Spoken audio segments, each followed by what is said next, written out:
Today, we have an excellent talk by Dr. Qunshan Zhao. He's a lecturer at the University of Glasgow. Qunshan joined the University of Glasgow in May of 2019 as a lecturer in urban analytics in the School of Social and Political Sciences. He holds both a PhD and a master's in geography, GI science from the Arizona State University, as well as a bachelor's in photogrammetry and GIS from Wuhan University. Prior to coming to the UK, he was a postdoctoral research associate in knowledge exchange resilience and at the Spatial Analysis Research Center at Arizona State University. Today, he's giving a talk on the articulating strategies to assess heat resilience in utilities assistance programs in Phoenix. So thank you again for everybody who is attending now. And then Dr. Zhao, if I can, I will stop screen sharing, and then if you want to share and start your presentation, that would be great.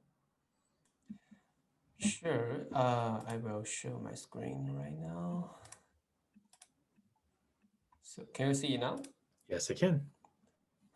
Okay, yeah, so thank you so much, Levi, for your kindly introduction. And yeah, and first I would say thank you for both of you, Rachel and Levi, invite me to do this SAT 2020 seminar. I'm super happy to have this opportunity to do it here. And today I will talk about one of the research I have done previously in Phoenix, Arizona, about the utility assistance data by using some of the spatial analytical methods. But besides that, I will, after this research, I will talk about some of my ongoing research efforts in UK and still around these topics. So, today's topics is particularly around heat resilience through the Sawashami Metro Phoenix utility assistance data. So yeah, Levi has given a really good bio introduction. So you probably know the majority part of these slides, but the first one I want you to just to show you a little bit of like that's kind of one picture I find out through Google, and that's actually my hometown. It's actually a very green and mountainous city in Fujian province. You probably know it, probably don't, but that's in the southeast part of China, along the coastline. Yeah, and as Levi mentioned, I have an engineering background and go to the GI science in United States, and then doing some of the social science training in my postdoc and particularly for this research, and then finally joining Glasgow recently, back to last year. So a quick introduction of the Urban Big Data Center I'm in. So UBDC is a research center jointly funded by ESRC and the University of Glasgow. And we try to use big data and innovative research methods to improve socio-economic and environmental well-being in cities. And we have 5 research packages right now, including education, housing, urban governance, transportation, and urban sensing and analytics. But back to the research itself today.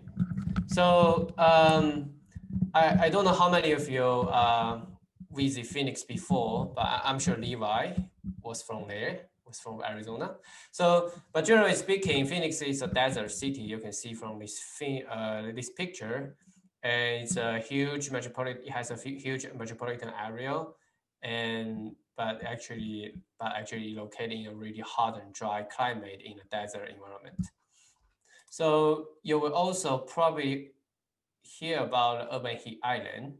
So like Phoenix, when you have dense urban areas, you certainly typically have a higher like afternoon temperatures in a central part of the city, and the rural areas will actually have relatively lower temperature. So that's the urban heat island effects. So generally speaking, when we are talking about the resilience, we mostly think of the first things like the disaster resilience, right?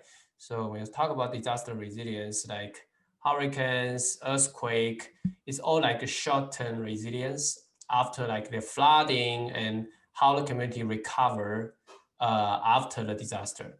But in Phoenix, it's quite different situation. So here we are talking about a long-term heat resilience, because in Phoenix, you typically have more than 100 days of 100 Fahrenheit. That's, if in UK, it's around 38 Celsius degree highest temperature during the summer. And particularly like for this year in 2020, it's record breaking like 144 days of 100 Fahrenheit.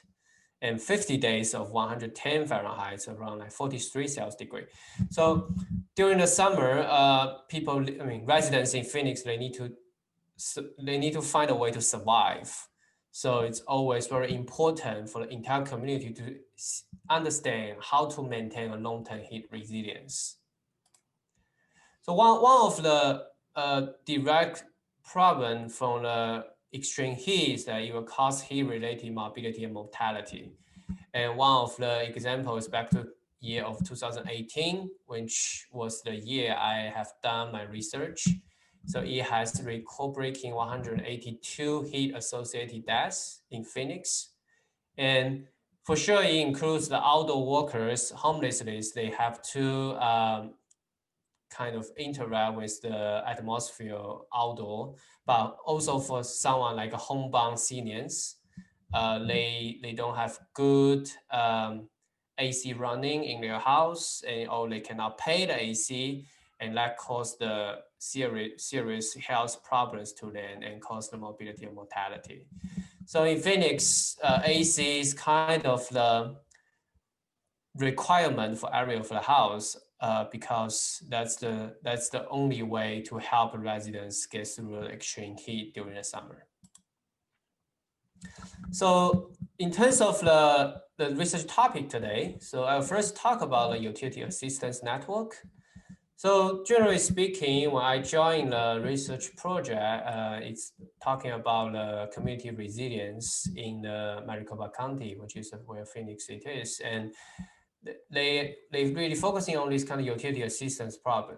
The reason is that because high electricity cost is a huge financial burden for low-income families, and electricity providers, they typically increase energy price, which is a bit surprise at the very beginning when I know it, but it actually makes sense because the really high demand, they increase the energy price because they need to spend more money to actually generate that kind of electricity. But they also shut down electricity supplies because of no payment. So this actually making it really a problem, because energy is not only like where you make profits, but also it's more like essential supplies for the daily life of the residents. So because of that, because of the potential health threat for the indoor mortality and morbidity, so more than 80 local government, NGOs, and charitable organizations established this utility assistance network to better help low-income families with limited budget to pay their utilities. And when we have a discussion in our founder's office, the Piper Trust, and we kind of reach a consensus that the ultimate goal is to actually stop energy price increase during the summer and try to avoid the energy shutdown from the electricity providers. So that's the general description of the utility assistance network. Here I will give you kind of some of the examples, like how it looks like from this network. So the green dots are the population density for the entire metropolitan Maricopa County. And you will see the green dots are actually the utility assistance for each of the cases across the entire area. So you can see like in the Phoenix area, it's really dense green dots, but it goes to the East Valley, it's not that dense. So when this slide shows the red spots, actually where the heat deaths happen. And you can really find out it's actually spread out in the valley, but in the mesa areas in the East Valley, it's actually not that much of the utility assistance coverage there. So that's the general background of this research. But one of the concepts I want to raise here is that what we want to do in this research is actually liberating the data from the charitable organization. So the NGOs and charitable organizations, sometimes they collect pretty detailed information for their utility assistance program. And not only utility assistance, but many other programs. So because they will interview those applicants and collect information. But because of they still think they still treat themselves as a human-oriented social work, like social worker, and they have really limited data analytical skills in the team. So sometimes they also have no ideas like how data analytics can actually help inform better decision making. And from this research, we try to liberating the data through this collaboration between the university and the charitable organization. And particularly for this research, we collaborate with the Salvation Army Phoenix office. So going to some of the data itself, but before that, I would just talk about like how difficult to get this data.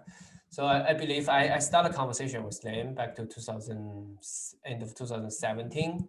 And I say, oh, you did interview for so many residents, but if you can share some of the more detailed like spatial informations, their demographics, and we can do some research to help you to understand. And but I believe after around about a year, I mean, less than a year, probably 6 to 8 months, they eventually say, okay, we will share some of the data with you and see what kind of research outcomes you can achieve. So it's around this like half a year, and we had so many conversations across the board. So it's a difficult process to convince the third sector, like say, the data analytics will be quite useful to help you improve your efficiency. So here's descriptive statistics about like a social demography information, social demography and the economic information of the low-income family households who apply the utility assistance programs in the Salvation Army. And we compare that with the ACS, the US Census. So the first thing is that when we look at the number of children, it has a relatively higher number of children for the utility assistance group. So it's 1.6 comparing to 0.7. And the household income is certainly, it's only half of the average comparing to the census. But if we look at the gender, we saw more of the female household, I mean, more female members in the group. And in terms of race, we find out a really high percentage of the Black or African American in the utility assistance groups.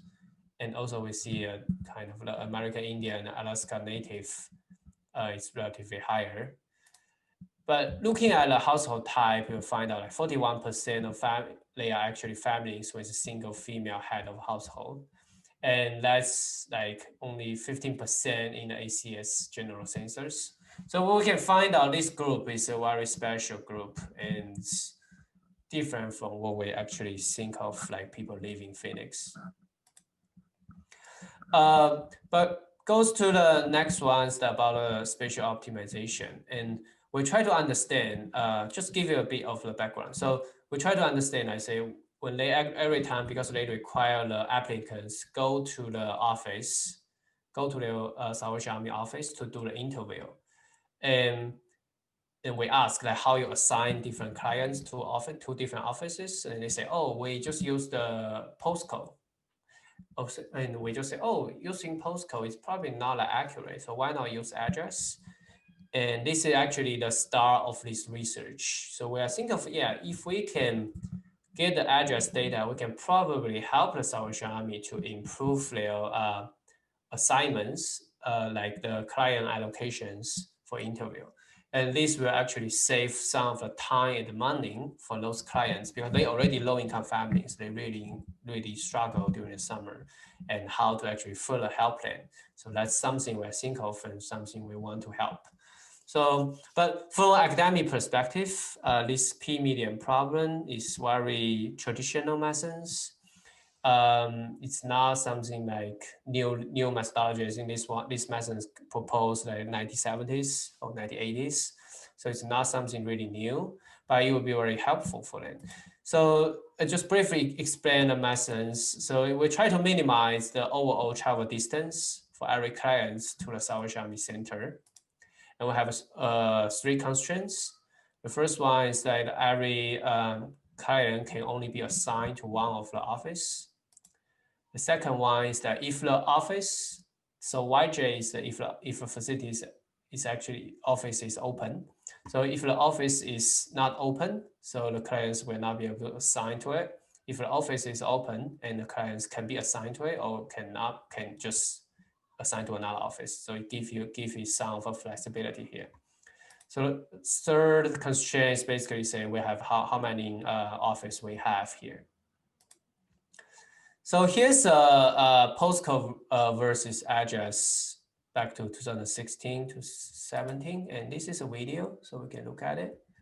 So back to that year, Sawashami helped actually 632 families, let's say, in the average mileage, driving mileage travel is about 7.3 miles before the optimization.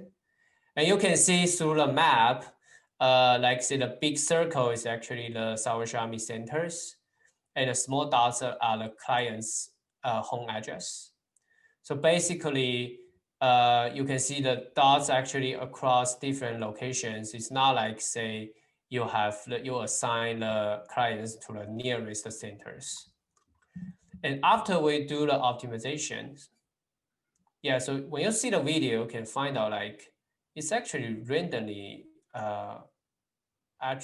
distributed across the map. It's not really showing like a very good cluster pattern. But after we do the optimization, we will find out like the average mileage actually decreased to 4.9 miles. And we also calculate like the gasoline saving and driving time saving. The total driving time saving for all the clients will be like 29 hours, so which is very good. And time saving is actually around like 31%, and money saving is around like 32%. So we also only use the driving network to estimate and say all the clients will drive to the center. But this is actually not true because many of the low-income households, they don't have a car.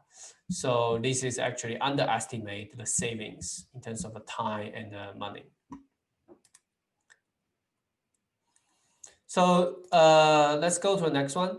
So this is for the next year, like the May 2017 and to April 2018. So I will not go into the details like the previous slides, but we can see like the Sawashami reduced from a 5 center to 2 centers because of a resource limitation. And in this situation, the time saving and money saving is actually reduced because there's not that many of the options for the clients to go to. So this both of the visualization can be found on this GitHub repository. So you feel free to look at it afterwards. But after the spatial optimization, we also try to look at the data temporarily and see what's going on across these 3 years. And the first thing we find out that there is a huge budget cut from the year of 2015 to 2018. So originally it's 182,000 for the entire year, but after 2 years, it's only half of the budget can be assigned to the families. So this is showing the limited budget across this third sector, but also they have like increasing demand to request for the money. We also look at how they actually assign the money across different months. And the results actually, they don't really think that carefully, and they just say, okay, we have this much of money and then we will just divide it equally in the 12 months. And this makes like during the summer months, that's the most important months to help the say the low-income families, but they can only help very small portion of it, less than 10%. So that actually poses a problem in terms of their strategies. So we try to do some more visualizations in terms of the approved cases, qualified lack of fund turn away, and not qualified turn away. And with you will always see like the blue areas is really consistent across every months because they have an equal budget divide strategy. But during the summers, they have to turn away so many of the clients because they don't have enough money to do it. So that make us offer the next suggestion is like you probably think of to switch your budget allocation strategy. I mean budget allocation methods in the future. So here's the general discussion of this research in the analysis.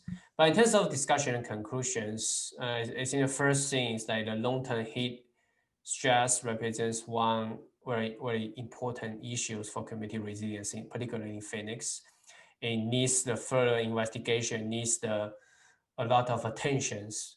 And when we talk about fuel poverty, we mostly say that happens in UK, in the US northeast because of the cold. But actually, the heat stress is also very long-term problems for the communities. And from the analysis, we find out that more than 30% of the clients' travel costs can be saved by using address-based systems. So there's only one change, just based on the address to assign an interview rather than the zip code, and that will save about 30%. And very limited utility assistance budget should be allocated to summer rather than just equally distributed to better offer resilience benefits to the most vulnerable people. And the last one is that go back to my original discussion about data liberating. So I believe this result illustrates how the data liberating can help the sector to make better decisions. However, there are several barriers to make it happen in the third sector because this data I show here is very limited data in the Salvation Army database. And I think a few things, not every organization likes similar to Salvation Army, they do really good initial data collection. So sometimes they just do it in the paper and they don't really record it into the computer or let's say into the database. So that's a problem. And also we need to always increase their awareness of data analytics capacities and capabilities. The last one is something is hard to deal with is because the data confidential problems, sometimes they just don't want to share the data sources or like how they collect the data because of competitions. So that's something we need to think about, like how to help the entire third sector to move forward. So this is a related publication in Applied Geography published this year, and more details can be found there. A few of the ongoing research. So fuel poverty is actually a worldwide problem, and most of discussion in the cold areas, and particularly in UK, in Scotland. I recently did an analysis to explore the fuel poverty in the private rental sector in Glasgow. And I used the new forms of urban big data, the Jupyter rental listing data hosted in UBDC, and also Scottish EPC data and Scottish income data to look at the entire landscape here. And yeah, just quick results. Like this is the map for the fuel poverty. It's actually a percentage of the energy cost to the income at a postcode sector level, I believe.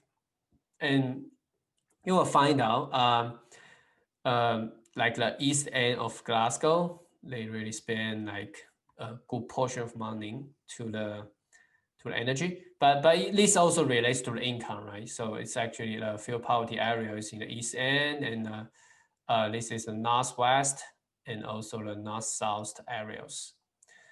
And if we look at the rental cost plus the fuel cost, the energy cost, you'll find that because the rental cost is really high in the central Glasgow area, so the center of the Glasgow city, you will find out like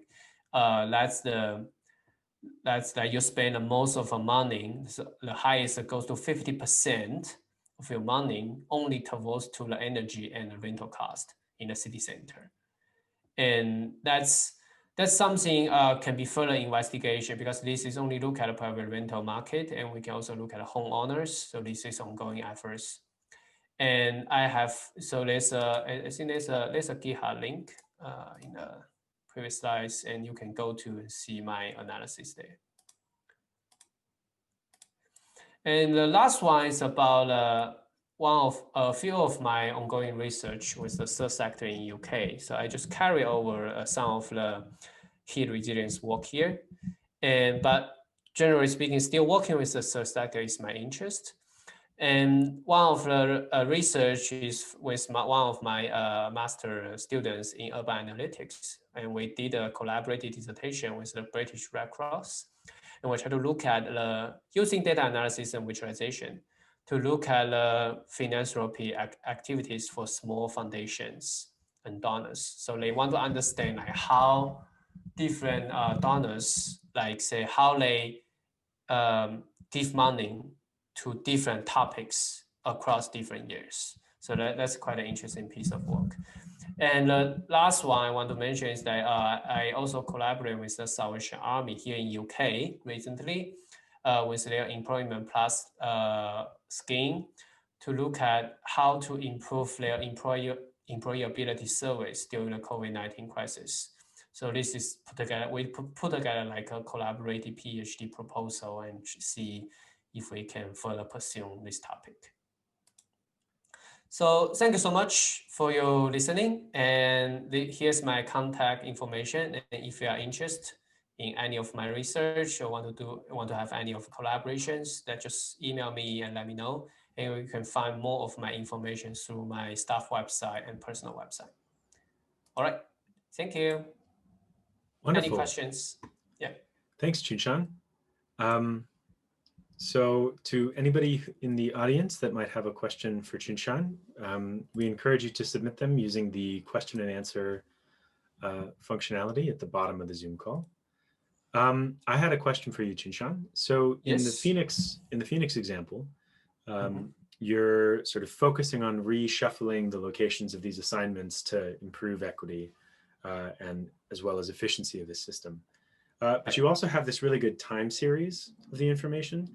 Did you do anything about thinking about planning for like the far future resilience of those locations pending on demographic change or predictions about how that might work?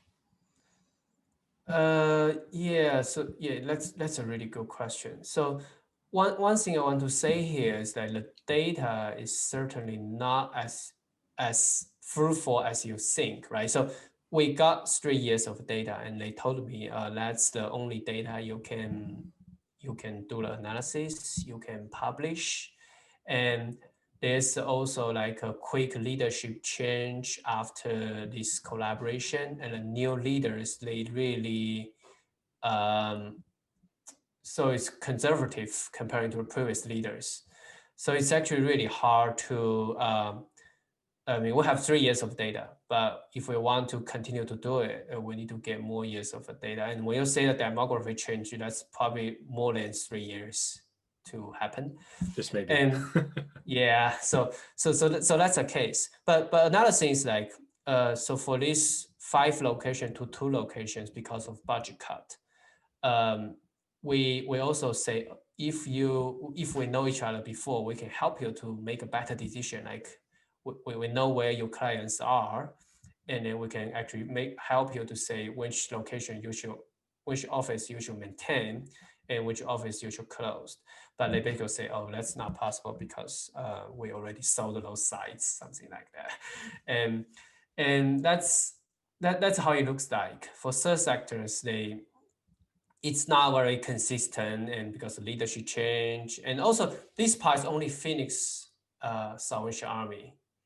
That's the only one office, but in Phoenix metropolitan area, there's like 4 or 5 offices. So they serve the entire metropolitan area. So it's if we can get all the data for the entire metro area, and we can do a much better job in terms of a spatial optimization. And I actually saw their database before. They can access to the entire, I don't know if they can access the entire like UK data, but they can for sure access the entire USA data through their database. So this is like how open they want to be. So that's a question.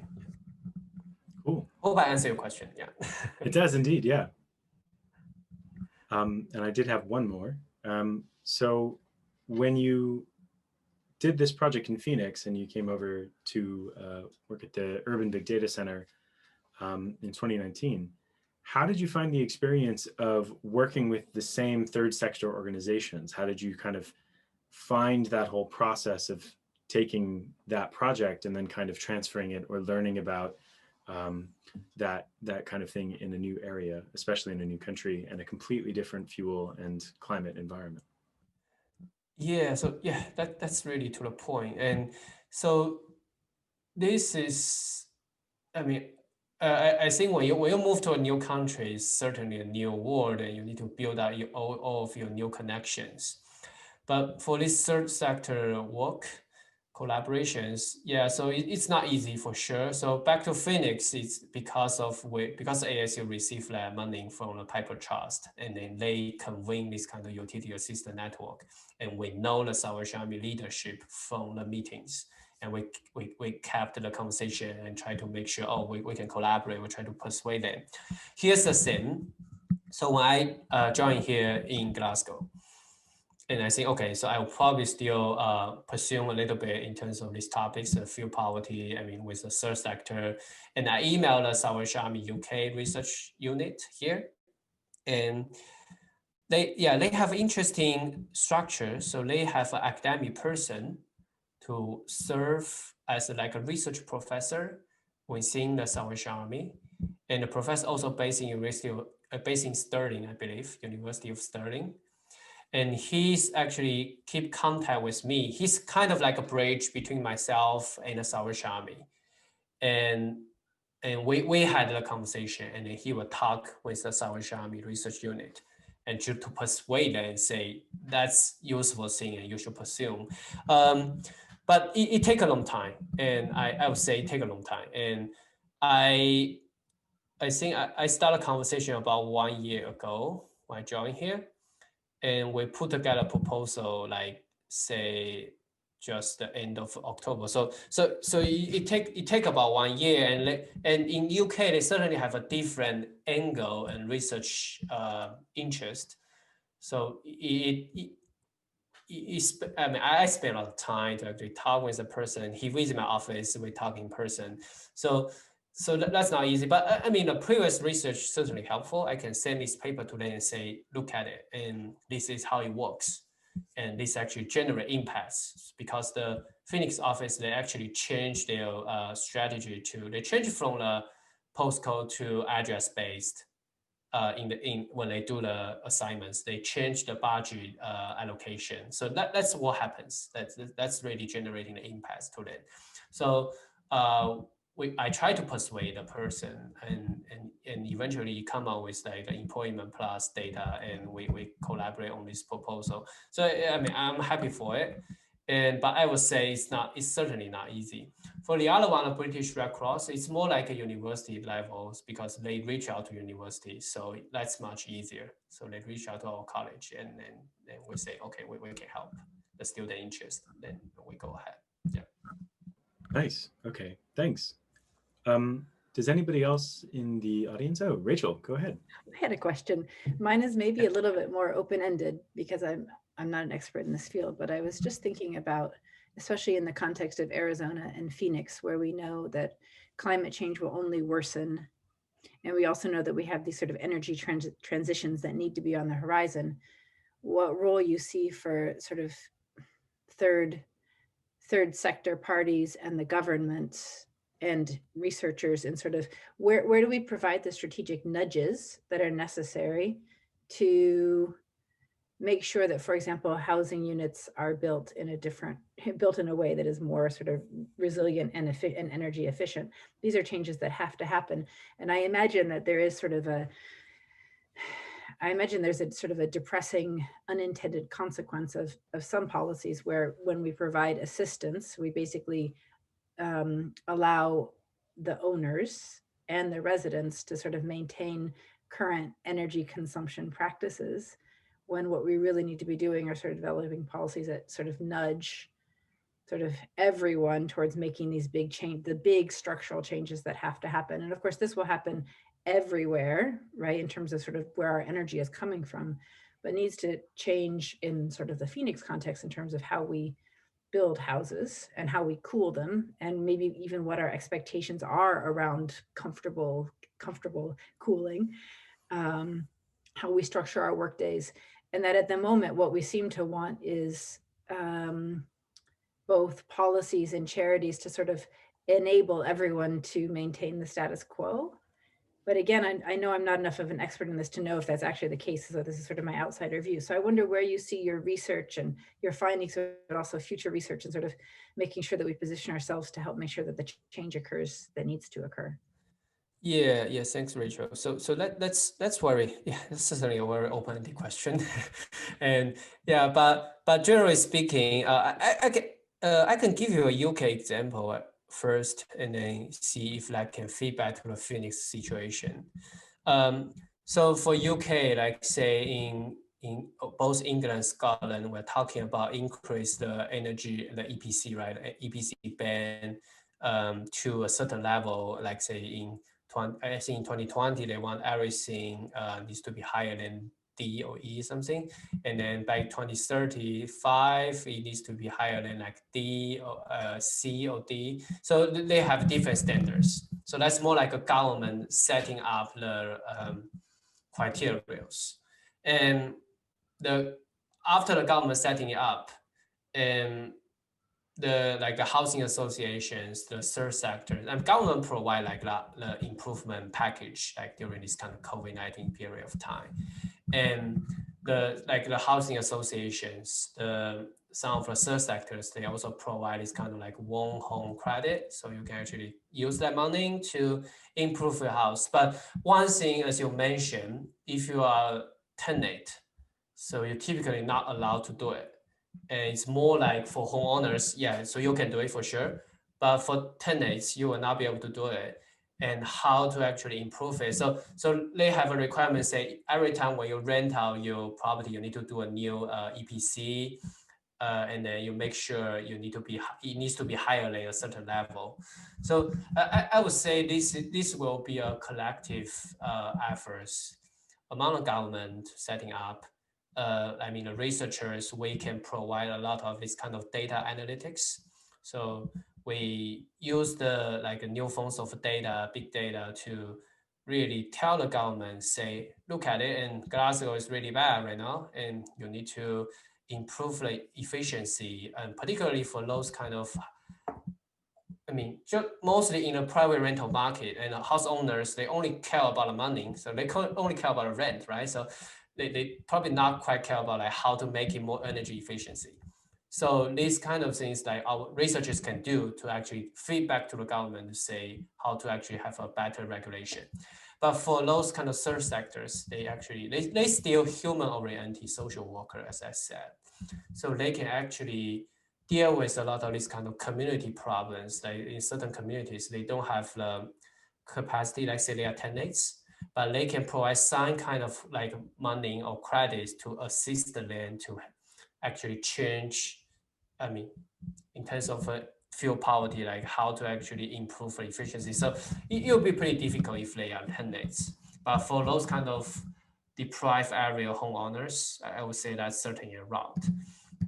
For Phoenix, it's different. So Phoenix is more like cooling, and AC certainly sometimes the really old AC will not actually work, and typically, like say you use a lot of energy, but you don't really cool your house down. So you need to get your AC check up, or maybe change your AC will be expensive, like thousands of dollars. but if you get a very good checkup, it helps a lot. But in terms of change the housing materials and make it more reliable, I mean, in terms of urban heat island, so that's a good topic. And I actually had, I mean, I don't mention here, but actually I had a new PhD and we're working on this topic. And I collaborate with the Edinburgh civil engineering professor, and he's more like a housing material expert. He's talking about, like, say, if we change the current building materials to more like heat resilience, and it will actually alleviate a lot of these kind of urban heat island problems. So let's see after 2-3 years if we find out that's actually happened from our experiment. Hope I answered some of your question. Yeah. It does. Well, it does. It's just an interesting conversation, because if you think about Arizona and sort of the Phoenix context, assuming that it continues to grow, a lot of the housing is new. So a lot of the changes that a lot of the levers that we have to make change happen probably are happening at sort of the planning level of what you're permitting, right? Densification, what land you can convert for what types of land use. And I wonder too, and again, I have no evidence, but I think like everyone, the coincidence this week is that we have all lived in Arizona.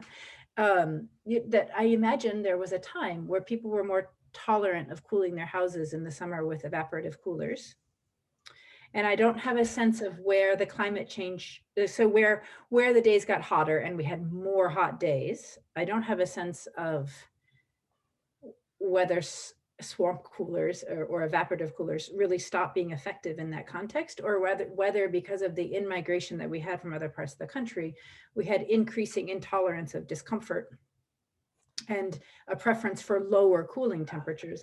And I would be really curious to know about this, because I found an evaporative cooler to be just fine for me, but I also didn't live in 2020 in Phoenix, having moved from, I don't know, some very, very temperate climate.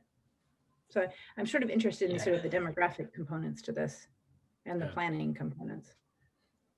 It is fascinating. I think there was like a particular generation of housing stock that was built in a particular way with those environmental concerns in mind. And then now I think preferences and tastes of consumers have changed. So in the same way Qunshan was talking about with the sort of the building choices in Scotland, I think the same thing happened in that sort of transition away from evaporative cooling in at least Arizona writ large. But yeah, it's an interesting question. Yep. If there's any further questions from the audience, please submit them through the Q&A. Otherwise, we'll maybe wrap it up here, I think. So we're really grateful to those of you that attended, and thank you again to Qunshan, who gave an excellent talk, and the discussion was absolutely fabulous. So thanks again. The talk next week will be at the same time. I don't actually have the schedule in front of me here. So we will tweet it broadly, but we do have a talk next week. Indeed. And I suppose just for everyone to keep in mind that it is always 4 o'clock UK time, no matter what the rest of the world does in terms of a time change. Yes. It's always 4 o'clock UK time. The next week talk as well is I have as the language of neighborhood change and stability, text analysis of property advertisements with Elizabeth Delmel from the University of North Carolina at Charlotte. So that'll be at 4 o'clock UK local time, and we look forward to seeing everybody there. So thanks so much. Thank you so much to everyone. Thank you, Qunshan, for an excellent presentation. Thank you so much. Thanks for taking the time. Yep. Thank you, everyone. Folks.